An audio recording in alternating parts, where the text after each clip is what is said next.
I'll give a tough game. I knew it was going to be after that Baylor game. Give Kansas a lot of credit. They come in here, they very easily could have laid down. They didn't. They come in here and played hard, had a good game plan. We struggled, but we played well enough to win. I thought Taylor Palmer, I had to move her to the point guard there. We got it going a little bit where they couldn't cheat as much. We got to find something out because, everybody's copycats, so people will start doing that to us. Linda and Darius just got to step up and hit shots and that type of stuff, but we'll work on that in practice. And I thought Jess Harley come off the bench and played extremely well for us. Her and Taylor, I thought they did a great job off the bench. Asia, they were double sitting on her, and then Bria Holmes hit some big shots. So, I'm very proud of the girls. This was a tough game coming off that one-day prep and not a lot of rest. So, we did enough to win. Needless to say, we got to play a lot better going into the tournament, but we will. Talk about the added emotion with senior night as well.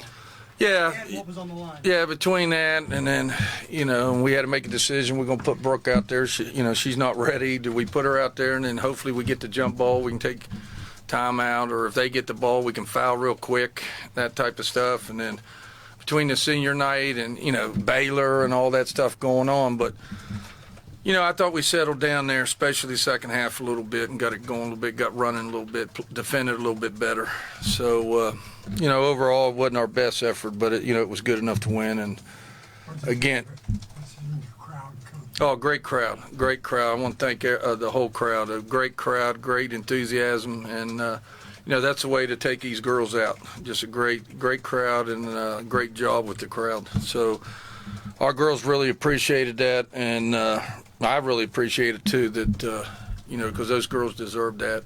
And, they were able to get it. We were able to get the win, and that was the most important thing.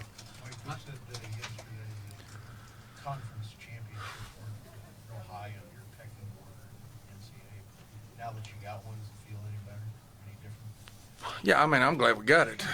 Don't get me wrong. I'd rather be sitting here we got it and sitting here we didn't get it. But,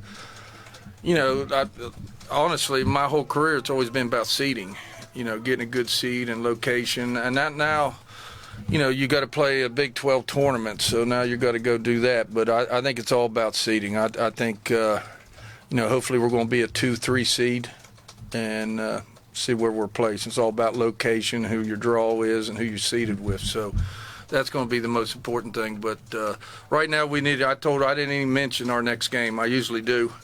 I just said, let's enjoy this. I'll give you one day off, and we'll come back on Thursday for practice. So, how did you keep the euphoria from beating Bell and also the trip home from affecting you tonight? I mean, that could have. Yeah. Well, I'll tell you what, as the game was going on, I said, oh, holy. I don't want to say what I was thinking, but I was thinking, we got to do something. Somebody's got to spark us. Somebody's got to make a spark. And I thought Jess did that. And then, our point guards were losing their confidence a little bit, so I just thought, we'll put Taylor. Taylor's never played point guard in her life, so we put Taylor in there. But they had to guard us on us when Taylor was in there, and then Asia was able to get off a little bit because of that. This is the best you felt since you took on the job 13 years ago. Best I felt?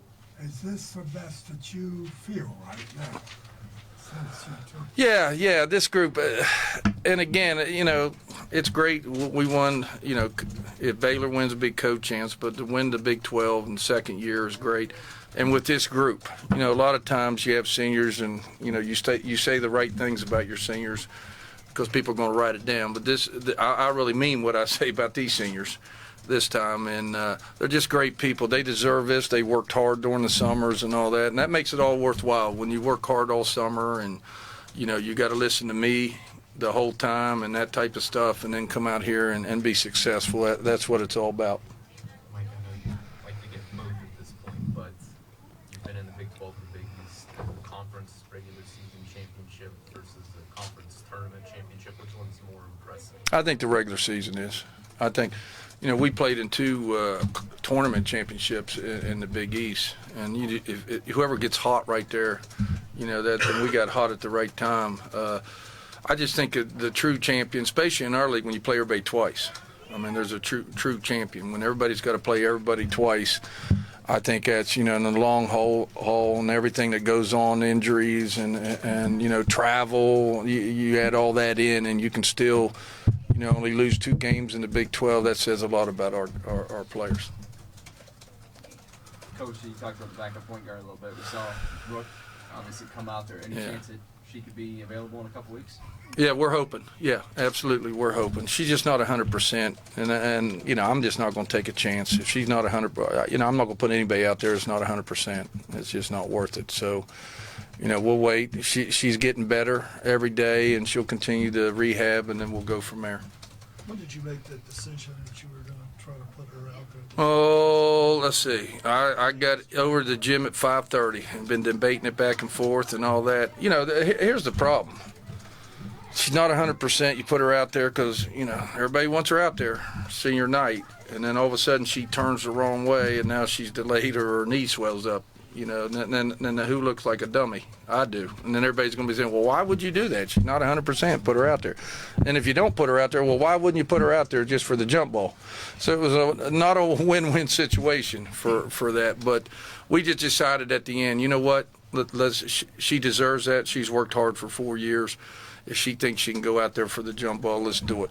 She didn't say anything to you? Oh, yeah. We talked about 3 times today. And I changed my mind, and she changed her mind about 2 or 3 times. And then finally, actually, Pat talked me into it, and we decided, let's go ahead and do it. And I talked to her mother and said, this is what we're thinking about doing. Is it about Harley that makes you guys score? She may not score, but you guys score. There was 2 stretches there where offense was running better. What does she do? Well, she sets good picks, and she did score. She ended up 9 points. That's a little bit more than what she normally does. So she did score. She runs the floor so well. She makes defense. She stretches the defense because she runs so hard. And then she's always creating something on the defensive end and creating fast breaks for us because of her defense and hustle. I thought we took like 2 or 3 charges down the stretch there, and I guarantee you, I know Taylor was involved in one. I guarantee Jess was involved in one. So, she just does the little things, the dirty work, and she's done that for 4 years. It doesn't surprise me. Did you see that right away from her? Oh yeah, absolutely. When we were recruiting her, she was just hustling. I remember the first time she tore ACL playing in Nike National, and game's over, the ball's near the foul line. Instead of just letting it go, she goes and dives and saves it and tears her ACL with like 10 seconds left in the game. And I'm sitting there watching, and I'm thinking, why would she ever do that? But that's just the way she plays. She goes 100% all the time. Like, think back on when you took this program over to right now. How could you sum it up in building and getting to this point? Well, I'll tell you what, I always tell the story. My first day here, I really hadn't been down here.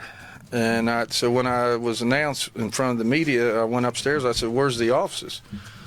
They said, right here. And I go in, and I said, I said, where's the assistant coaches? They had 3 assistants in one office. So then I said, well, show me the locker rooms. I go down and look at the locker rooms. It was real small and stuff, and I'm thinking, wow. So I go back upstairs, and I said, we got to get busy. And I said, who's the best team in the Big East? I was on the men's side.